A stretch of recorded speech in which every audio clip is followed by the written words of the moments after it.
Vice-Chancellor, fellow council members and staff of the University, graduates, ladies and gentlemen.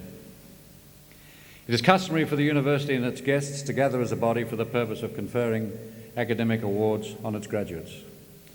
To members of the University, a ceremony for the conferring of awards is a particularly important and happy occasion in the University year. To all of you, I extend a warm welcome. To graduates and diplomats, I offer congratulations and best wishes.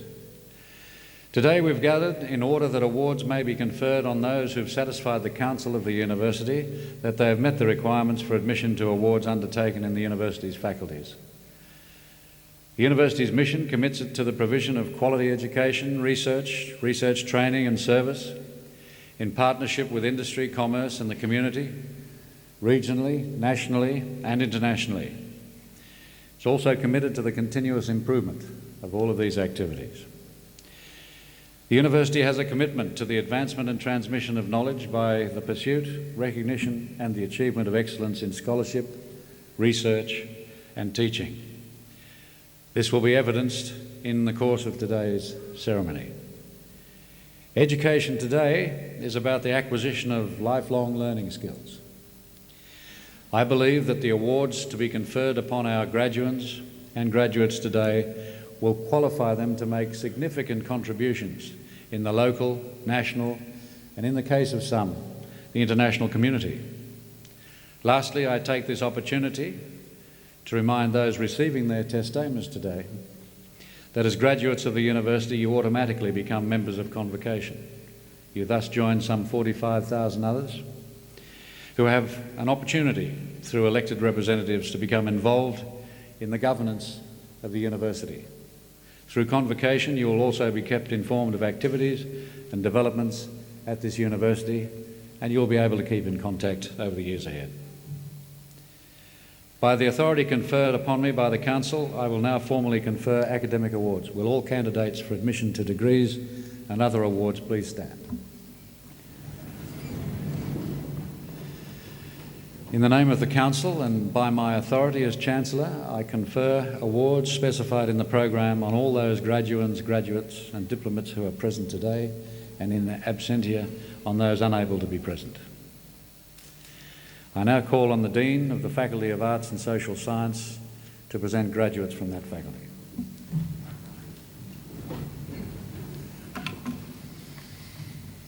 Chancellor, I present to you graduates of the degree of Bachelor of Arts.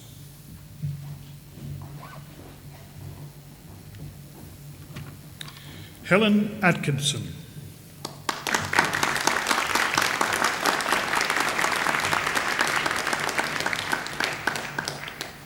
Trevor Baker.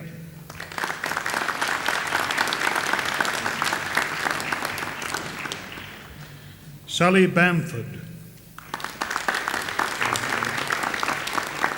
Julie Bargenquist.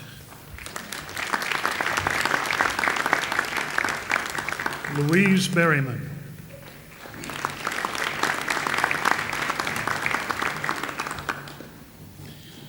Darren Binskin.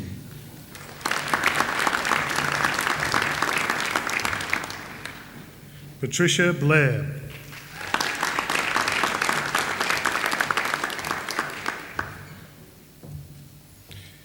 Tomislav Bonjerkovonk.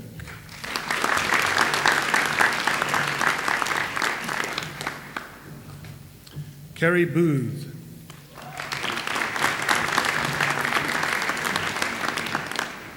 David Borham.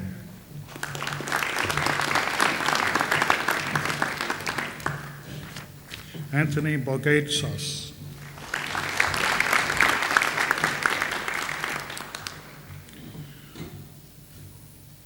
Brooke Bauer.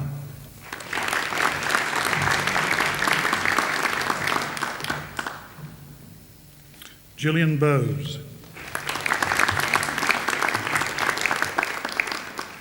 Nicola Bradley.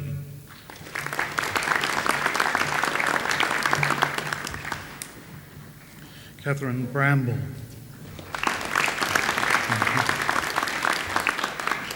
Douglas Bratton.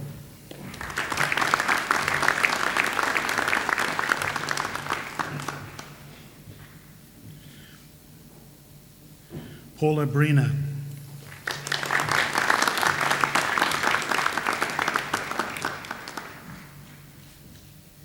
Annette Brennan.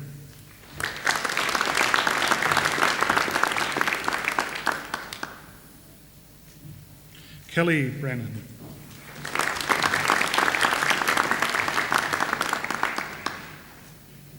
Janie Britton.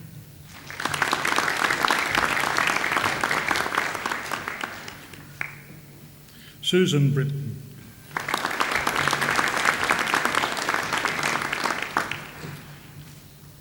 Leanne Burke.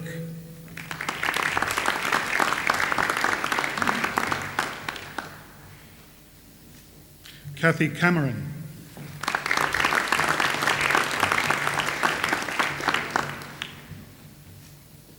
Annabelle Capp.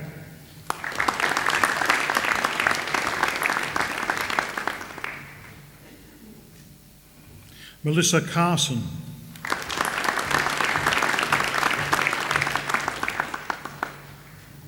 Jeffrey Chambers.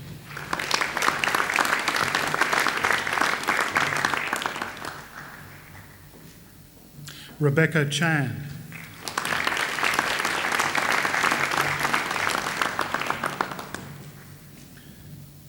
Tahana Collins.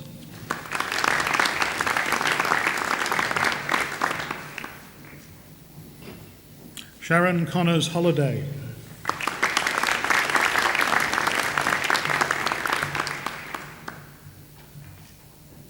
Lawrence Cooper.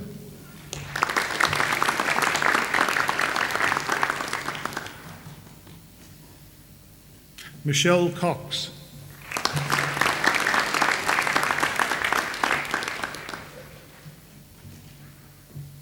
Maria Crescent.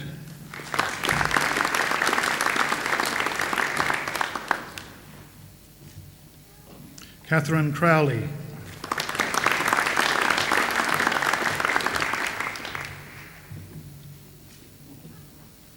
Sandra Darab.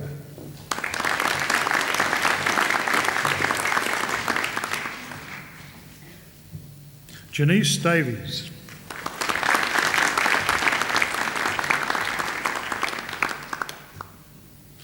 Belinda Davis.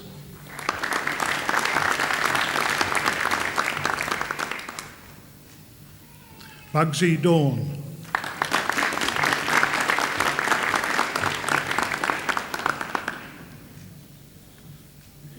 Ildita Sousa.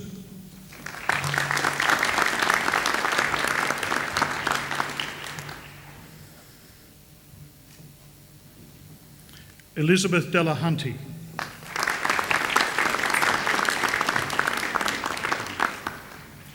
Holly DeVere.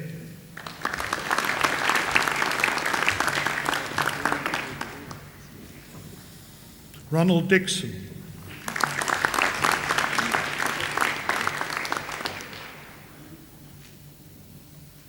Sandy Docker.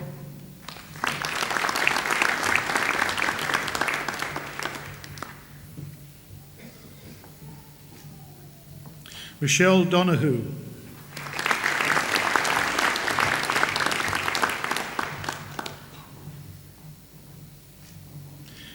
Carol Dorrington.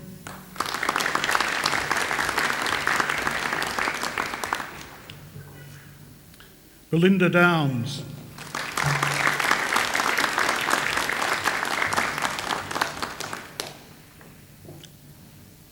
Olivia Dreyfus.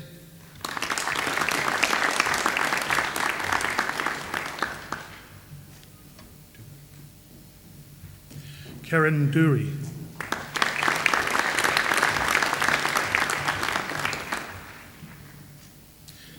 Kylie Ebert.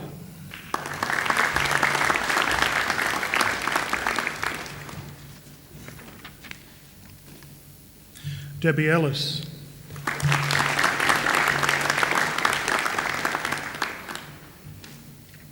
Rosalind Evans.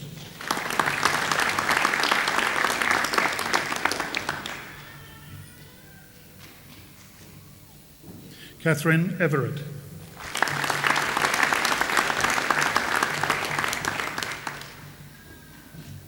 Vicky Farrell.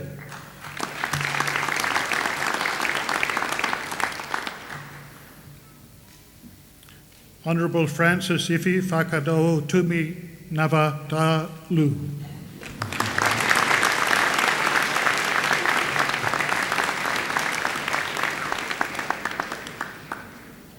Scott Fidesz.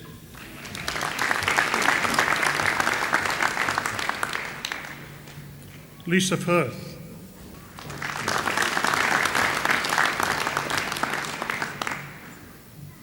Mary Fitzgerald.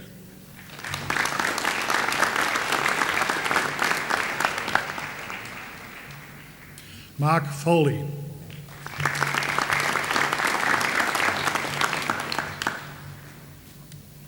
Andrew Galan.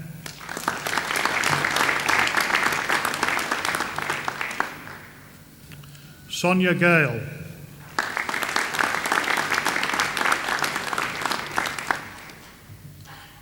Elizabeth Geddes.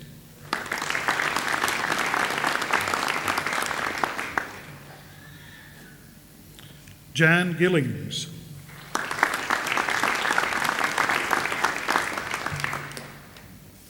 Lisa Gisselman.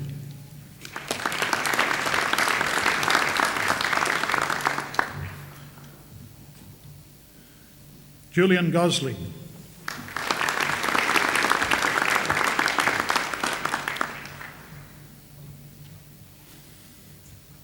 Thomas Greenaway.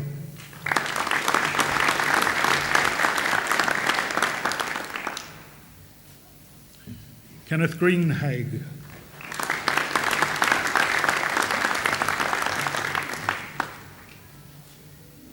Joseph Haig.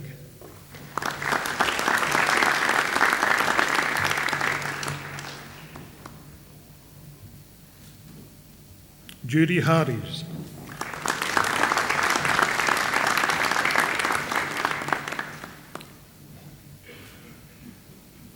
Diane Harris.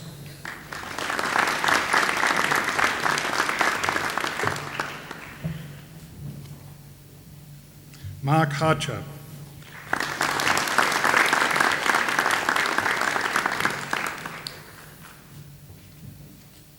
Scott Harvey.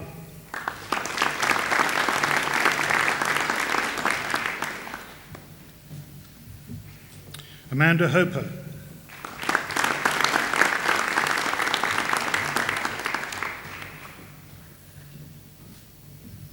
Margaret Holmes.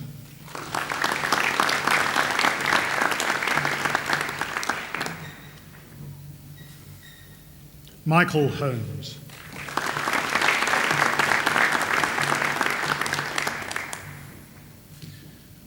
Pamela Howardson.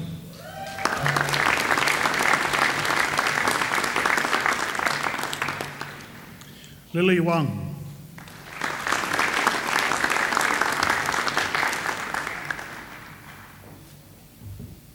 Suzanne Hudson.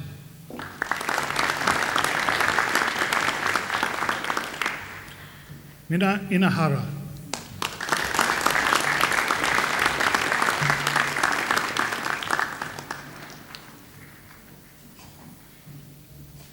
Heather Irvine.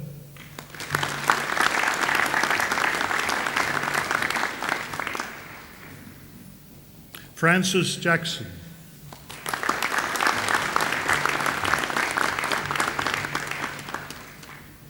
Mark Jeffers.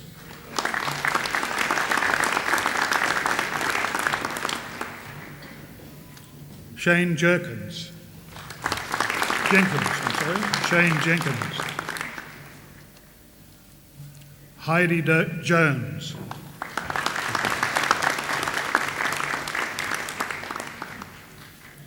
Caroline Crean.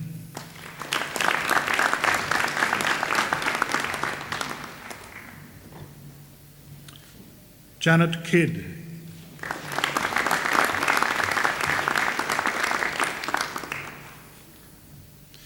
Maria Kaidos.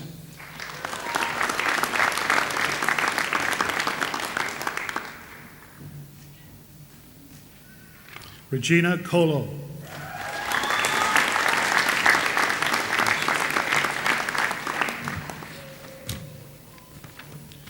Denise Lang.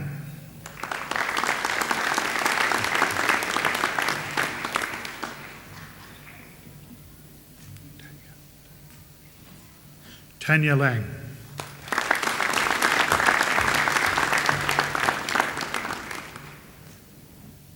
Francesca Lawler.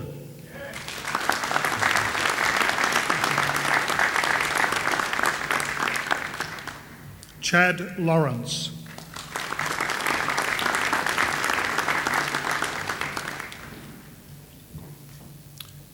Stephen Lethelby.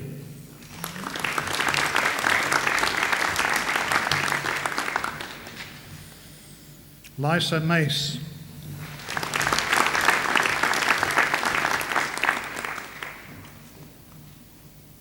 Amanda Mullen.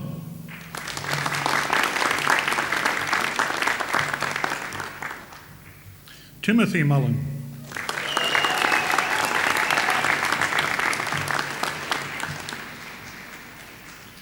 Monique Martin.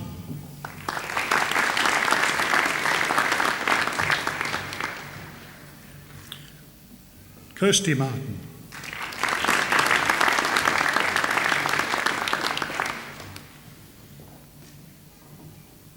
Suzanne Mays.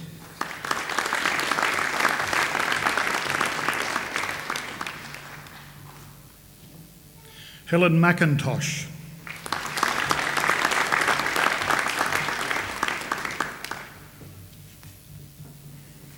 Carolyn McNally.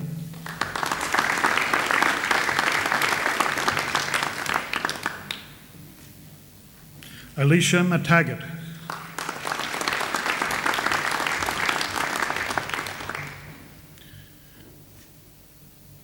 Gina Molyneux.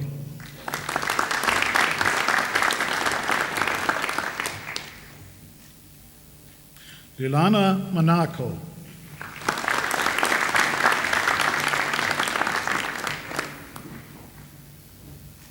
Angela Moore.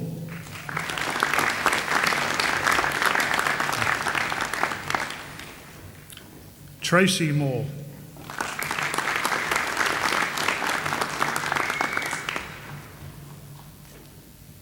Jennifer Mareely.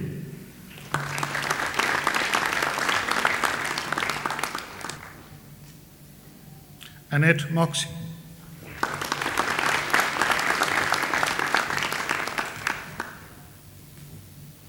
Cheryl Newell.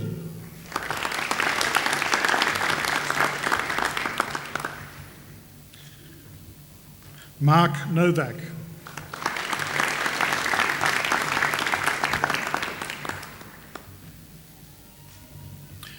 Anne O'Donoghue.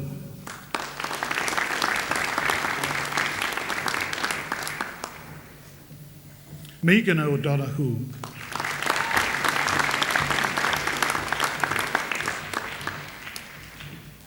Leanne Parker.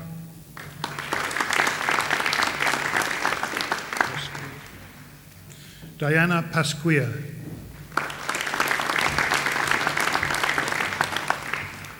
Christopher Pert.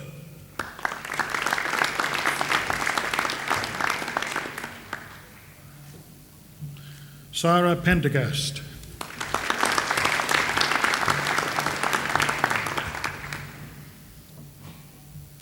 John Purcell.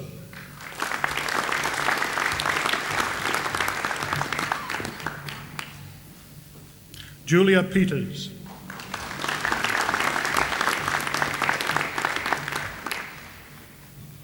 Mandy Phelps.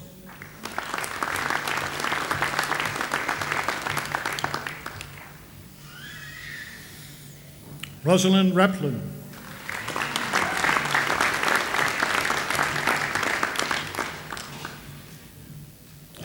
Linda Rees.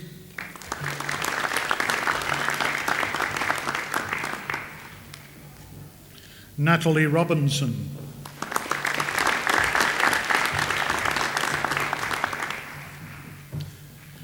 Sharon Robson.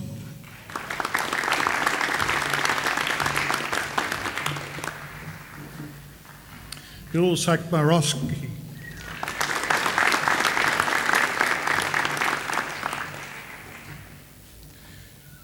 Afikat Sangthang.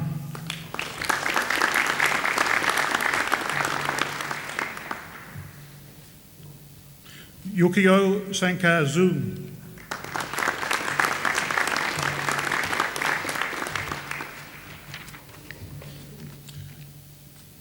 Austin Sam Bells.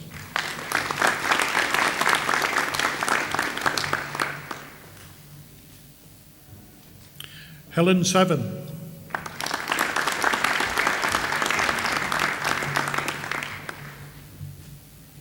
Joan Sawtell.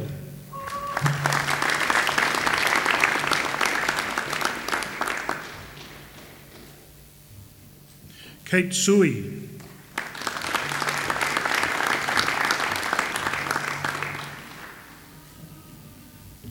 Bethany Scott.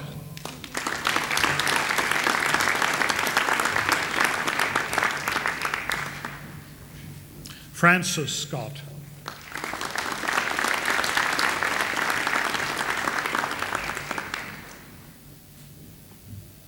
Ingrid Seck.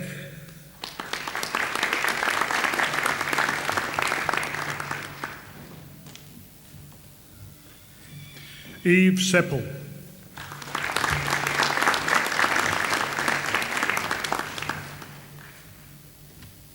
Robin Sheridan.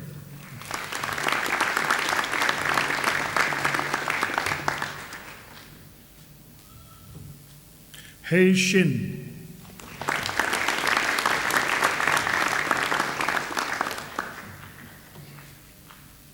Sarah Sim.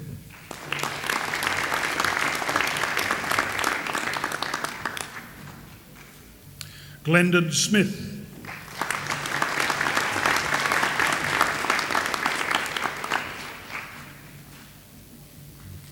Natalie Sokolowski.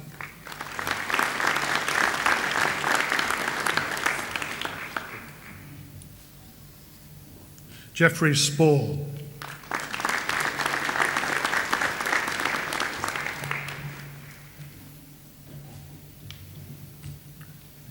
Ingrid Stefan.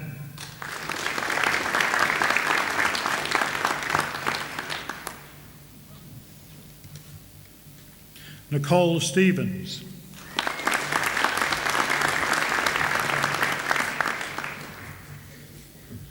Catherine Stocker.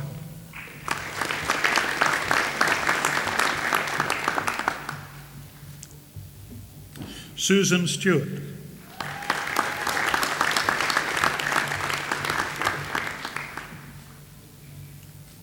Lee Sturgeon.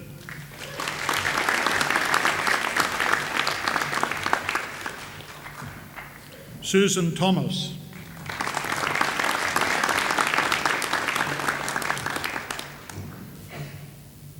Peter Thompson.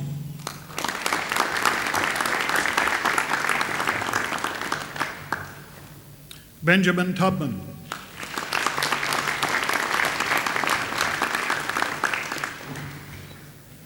Kristen Turner.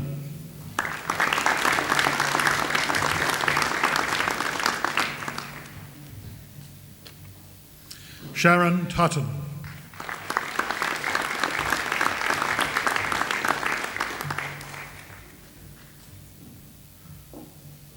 Bastian Wallace.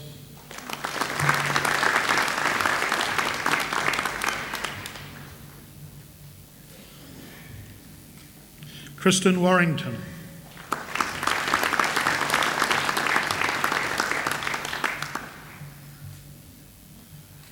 Jodie Webber.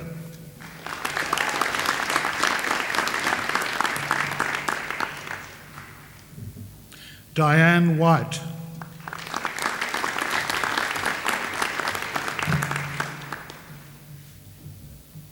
Emma White.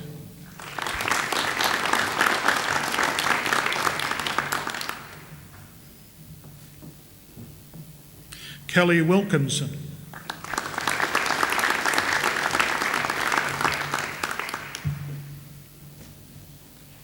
Melissa Willis.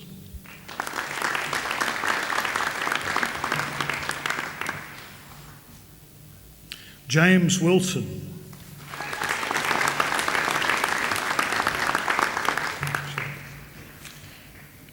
Michelle Wilson.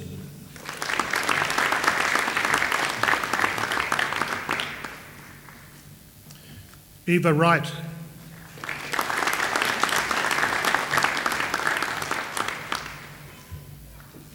Diane Wyatt.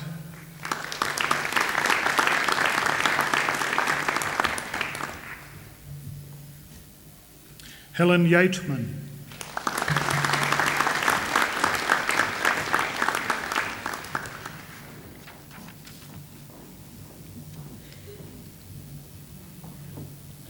Verley Younger.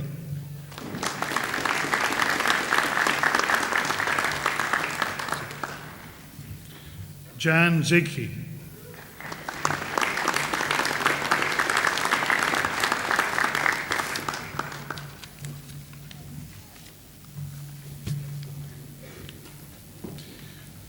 Chancellor, I present to you graduates of the degree of Bachelor of Arts with Honours Class 2, Division 2.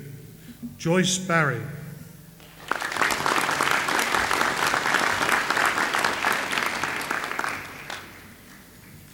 Margaret Robbie.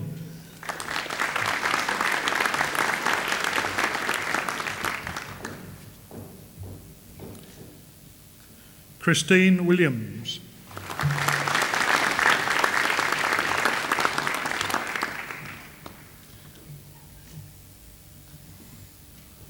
I present to you graduates of the degree of Bachelor of Arts, Class 2, Division 1. Valma Avery.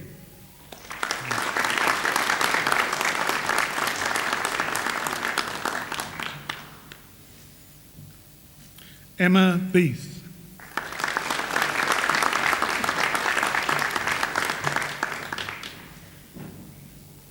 Philip Carr.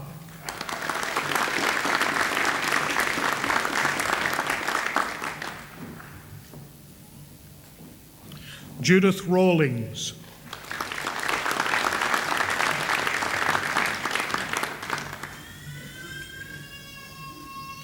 Melanie Hale.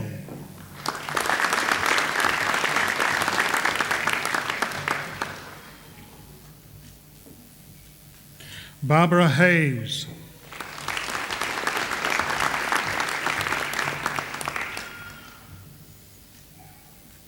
Caroline Higgs.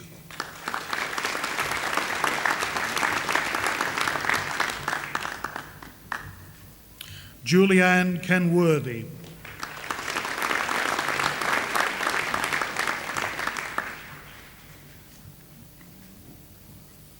Aylwin Lord.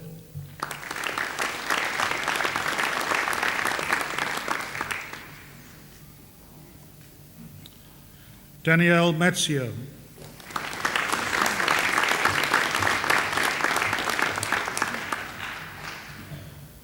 Christopher McDonald.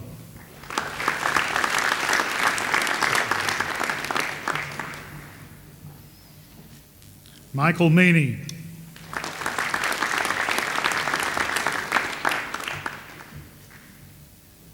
Coral Robbie.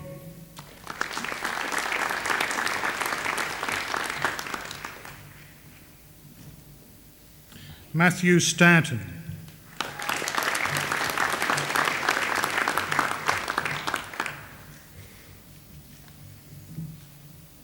Chancellor, I present to you graduates of the degree of Bachelor of Arts with Honours Class 1. Carrie Bennett.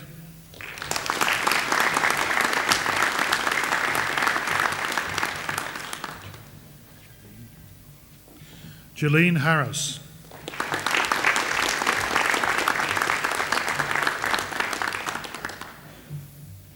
Colin Lynch.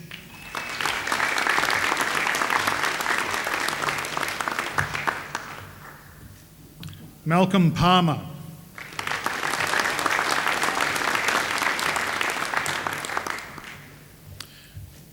Matthew Phillips.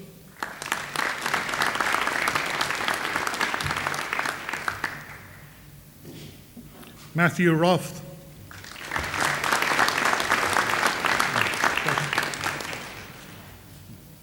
John Shosted.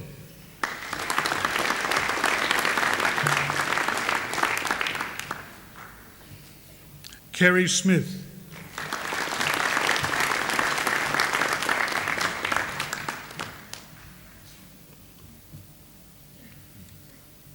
Chancellor, I present to you candidates who have satisfied the requirements for the award of Graduate Diploma in Linguistics. Paula Machin.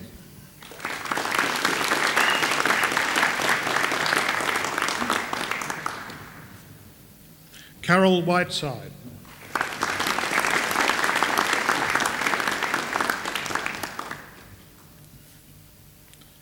And Marilyn Willoughby.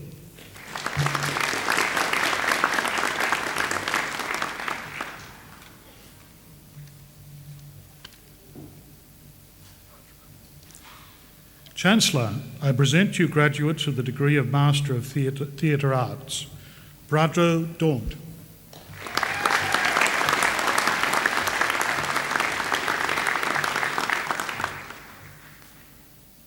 Christine Fletcher.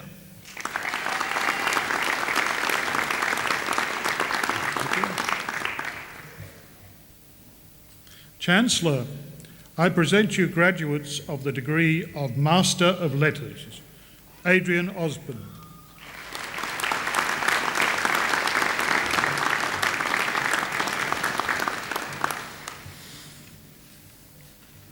Chancellor, that concludes the presentation of the graduates from the Faculty of Arts and Social Science.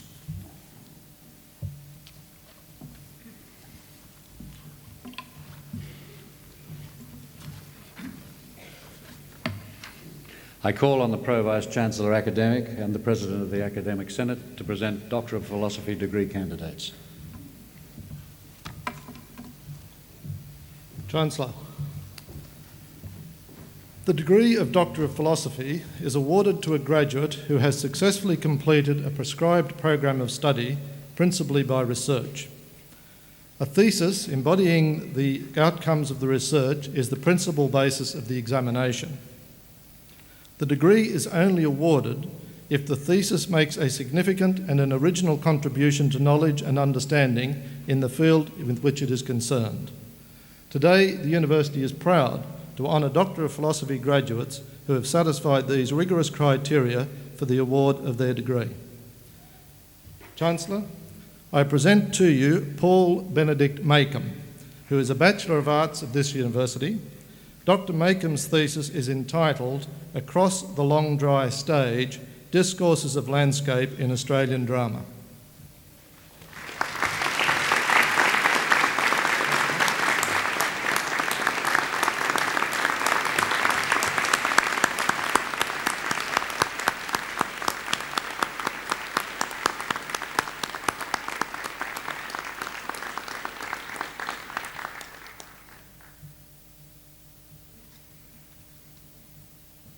Chancellor, I present to you Mary Ann Seeley Hughes, Bachelor of Arts of the University. Dr. Hughes' thesis is entitled Challenging the Construction of Ethnic Authenticity, a study of the work of Sally Morgan, Kerry Hume, Toni Morrison and Maxine Hong Kingston.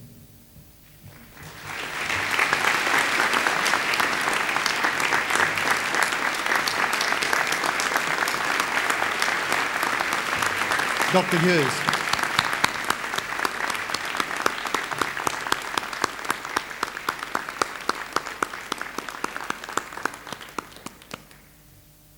Chancellor, I present to you Xia Hua Chui, who holds the Bachelor of Arts of Yunnan University and Master of Arts at the City University of New York. Dr. Chui's thesis is entitled Pragmatic Regularities in Chinese Invitations.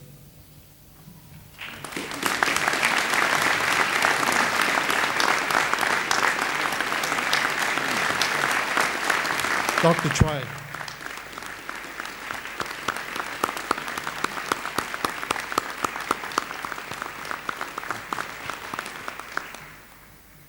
Chancellor, I present to you Christo Goranov-Moskovsky, who holds the Master of Arts from the University of Sofia. Dr. Moskovsky's thesis is entitled Aspects of Binding in Bulgarian, a Government Binding Approach.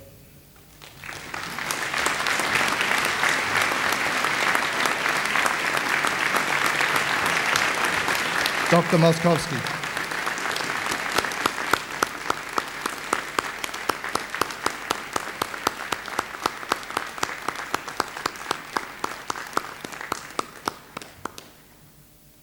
Chancellor, that concludes the presentation of Doctor of Philosophy degree graduates.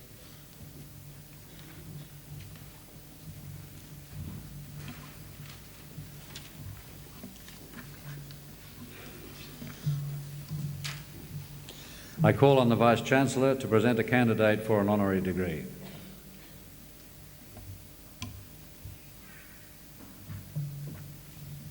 Chancellor, I have pleasure in presenting to you Professor Raoul John Mortley for admission to the degree of Doctor of the University.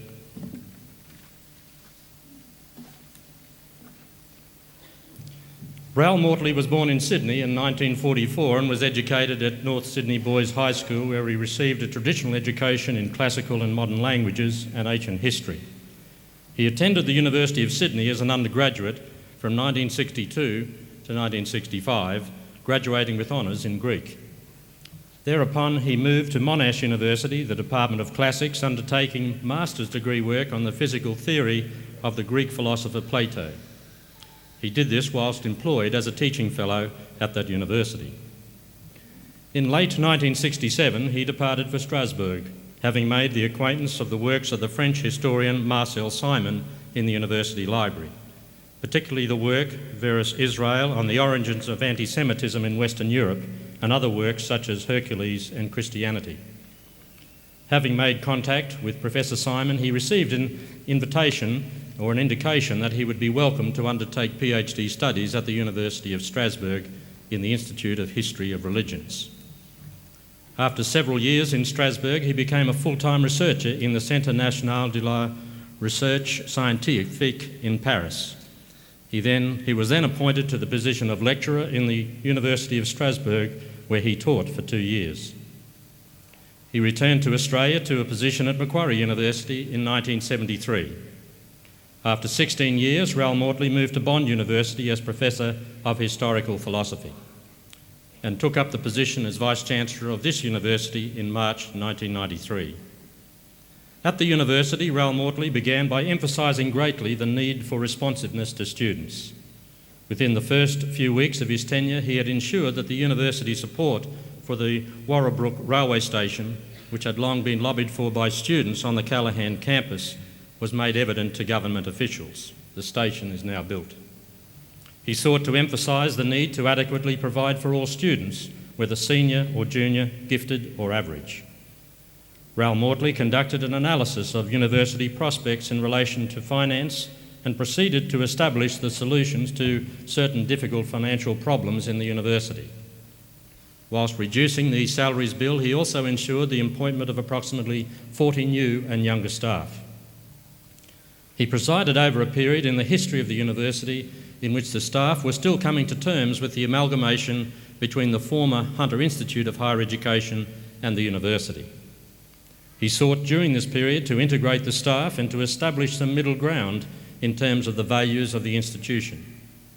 He sought to induce the university to look to future horizons, taking the view that the financial circumstances of the university would become more and more difficult, necessitating both good management and an emphasis on revenue raising.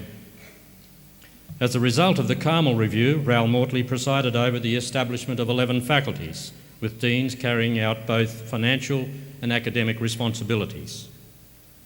He also caused to be introduced the funding model for the various faculties in order to provide an element of budget predictability over a number of years. During his tenure at this university, he brought out his most recent book, The Idea of Universal History, and taught a second-year philosophy subject each year. He continues to supervise postgraduate work from the University of Newcastle. He set up the Division of External Relations with a view to the projection of the University of Newcastle internationally and nationally, and with a view of recruiting more international students to the university. He raised the profile of research in the university by creating a Pro-Vice-Chancellor research position.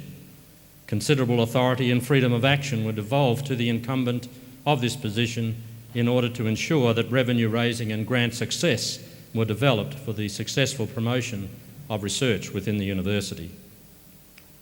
During this period, the library budget was increased substantially, and the provision of funds for maintenance and buildings was also increased to include back maintenance and provision for future contingencies. He was attentive to the need to ensure that both teaching and research were honoured within the university community, participating frequently in book launches of works by academic staff. He raised the public profile of the value of good teaching by presenting awards for teaching excellence at graduation ceremonies.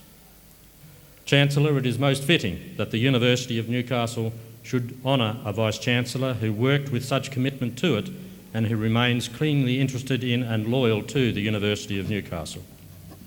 Chancellor, it is with great pleasure that I present to you Raoul John Mortley, Bachelor of Arts of the University of Sydney, Master of Arts of Monash University, Doctor of Philosophy of the University of Strasbourg, and Fellow of the Australian Academy of the Humanities for admission to the degree of Doctor of the University. Well done.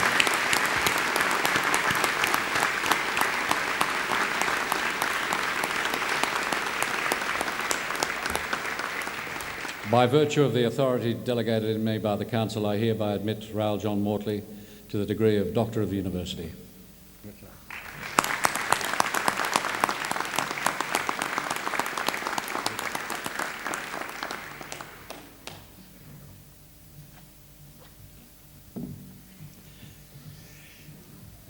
Ladies and gentlemen, we will now have a musical interlude presented by the Faculty of Music's Chamber Orchestra.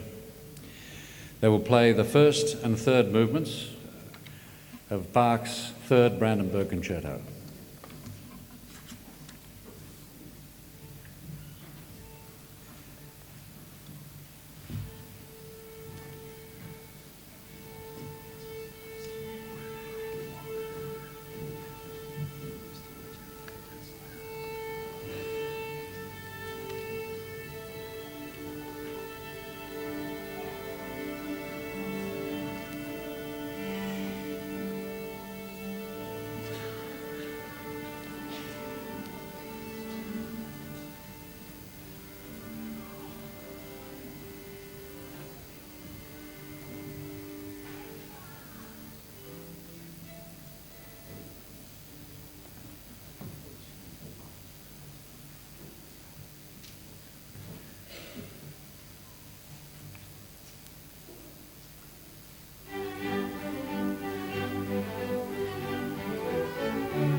We're fortunate at the University of Newcastle, aren't we, to have a faculty of music filled with young talent like that. It's now my very pleasant duty to invite Professor Ral Mortley to deliver the occasional address.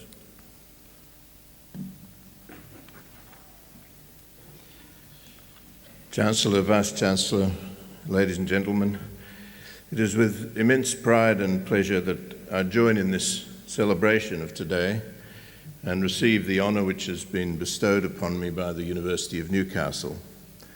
It is a great university, every inch a real university, and it has been a privilege for me to serve it.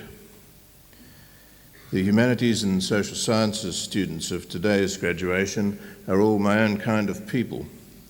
We share an interest in human nature and a knowledge of its past and present. This does equip a person. Most of my own management ideas, which I will not discuss before my retirement, are drawn from my teaching and research into ancient Roman and Greek history. You get to know how people behave and what makes them function.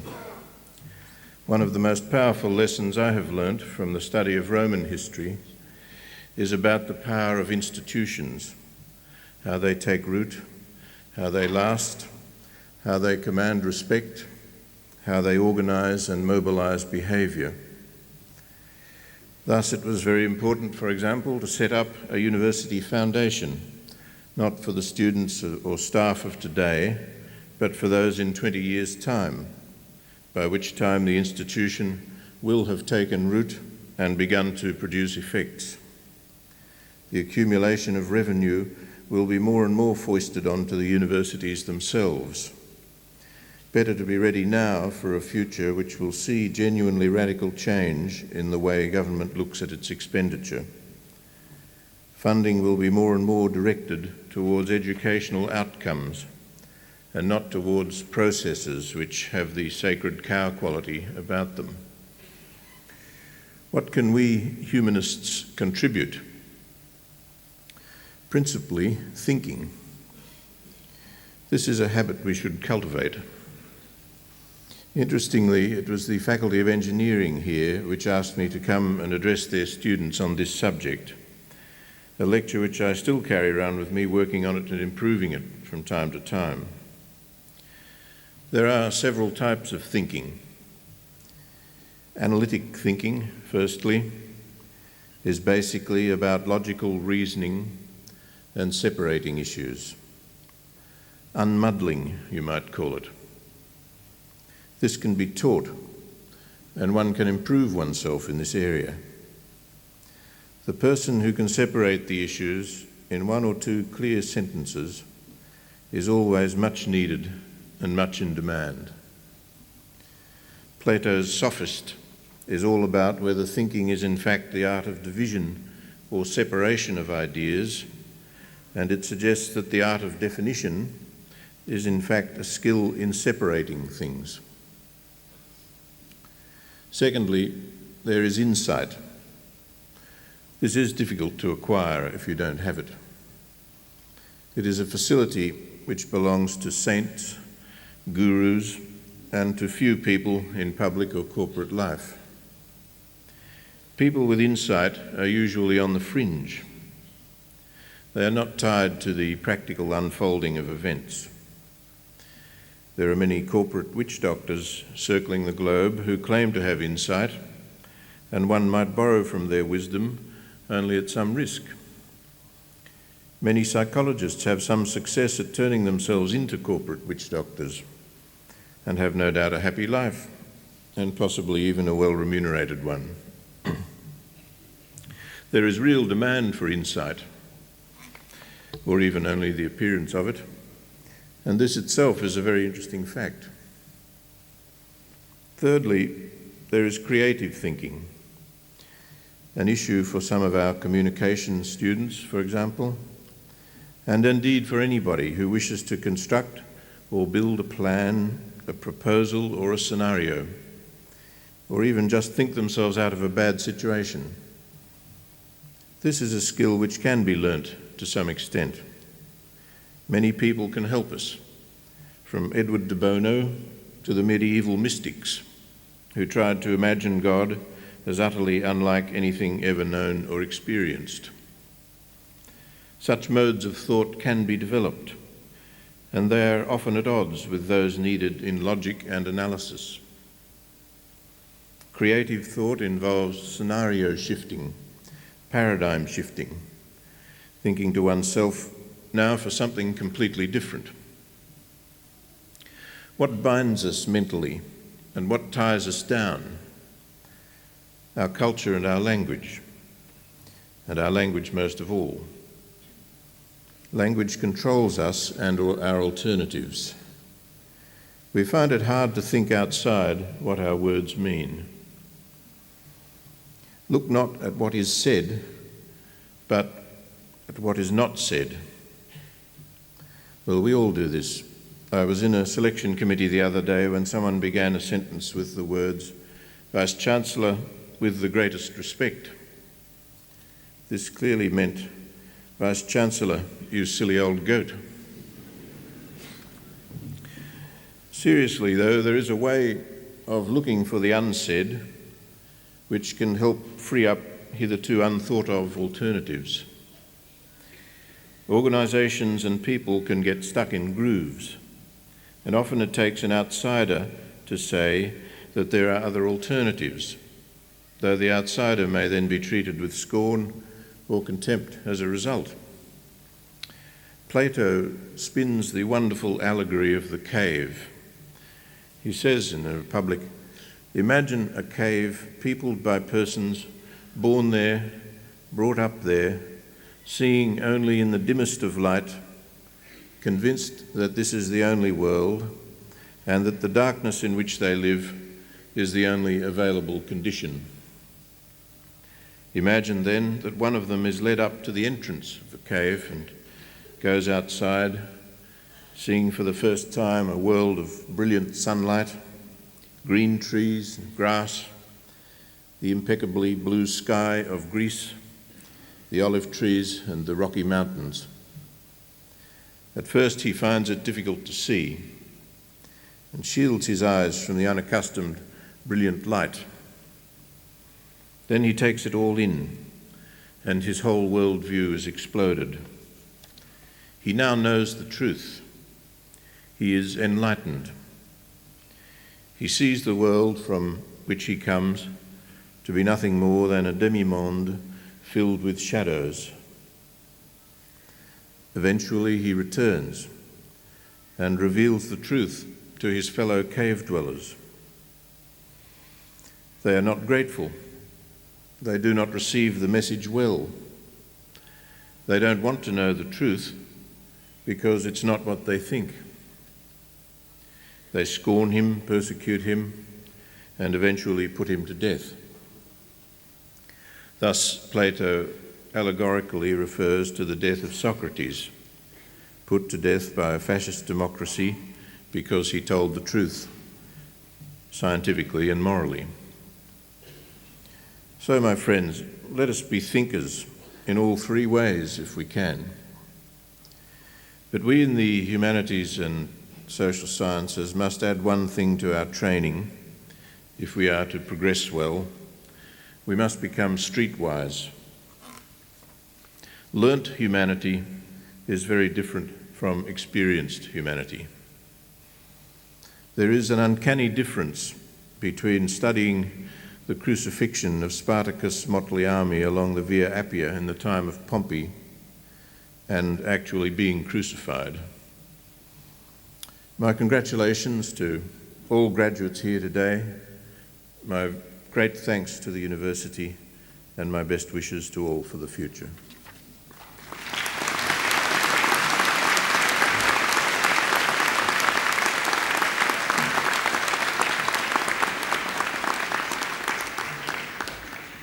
Thank you very much, Professor Mortley, for that insightful address. It reminds me, look not what is said, but what is not said, reminds me of a reference written by somebody for an unsatisfactory servant. It said, if you want to give this person a berth, make sure it's a wide one. Thank you very much indeed. I would now like to ask Ms. Gillian Harris to speak on behalf of the graduates.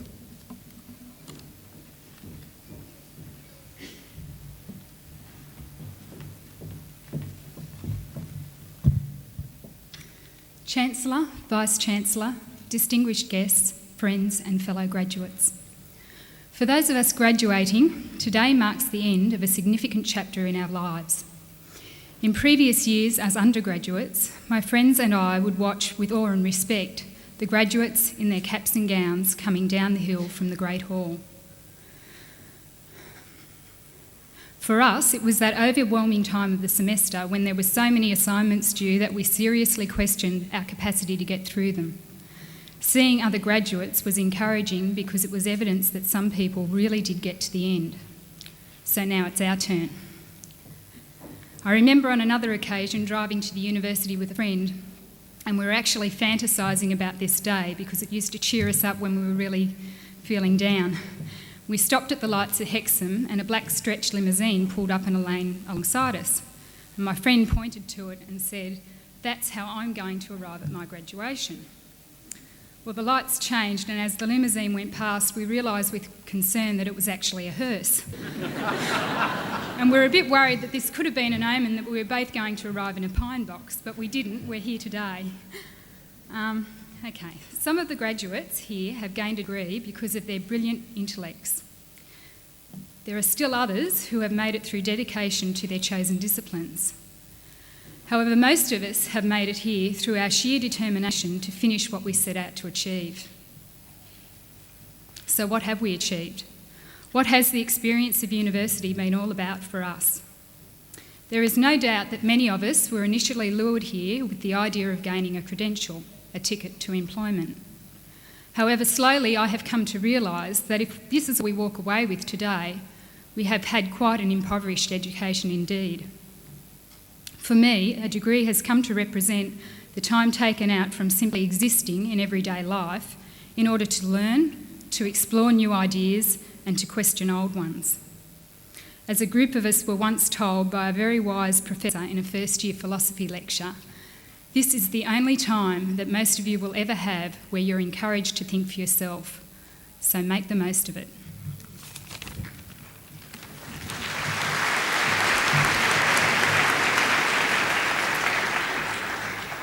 Aside from intellectual growth, university has provided a great opportunity for meeting other people, for sharing ideas, sometimes conflicting ideas and conflicting backgrounds. It has provided the opportunity to appreciate that people are a varied race and that rather than fearing each other's differences, we can embrace them for the richness that this diversity brings to our lives. University has provided an environment for making friends. Indeed, some of the friends I have made here have turned out to be the best and most genuine friends I've ever made. We have supported each other through times when we really didn't think we were going to finish, and then later, when the stress was over, we have partied and celebrated through mutual senses of relief, friendship and pride in each other's achievements. Finally, today is also a time to show our appreciation and immense gratitude to those who have helped us along the way. Thank you to the family members who have provided, among other things, hot meals, clean clothes, donations of cash, but above all, their emotional support. I know there were many times when all I could do in return was babble incoherently about the latest idea that had captured my attention or moan endlessly about how many assignments I had due that week. But today is our chance to thank you. To the friends who have provided support through the lean times, who have accepted the changes in us, and who have welcomed this opportunity today to celebrate with us, many thanks. Lastly, I would like to extend our immense gratitude to the academic staff, the taskmasters. You have nurtured our growing intellects and challenged us with new ideas. You have encouraged us to keep on trying. You have also empathised in our occasional failure to understand difficult concepts, given the time constraints of university life. In particular, I would like to express sincere thanks to a few very special academic people in philosophy, psychology and biology who have taught me how to learn. Your sheer brilliance and enthusiasm for your chosen fields has literally blown me away. It is your great skill and patience in explaining what it's all about that has inspired me and left me with a desire to learn more. Thank you.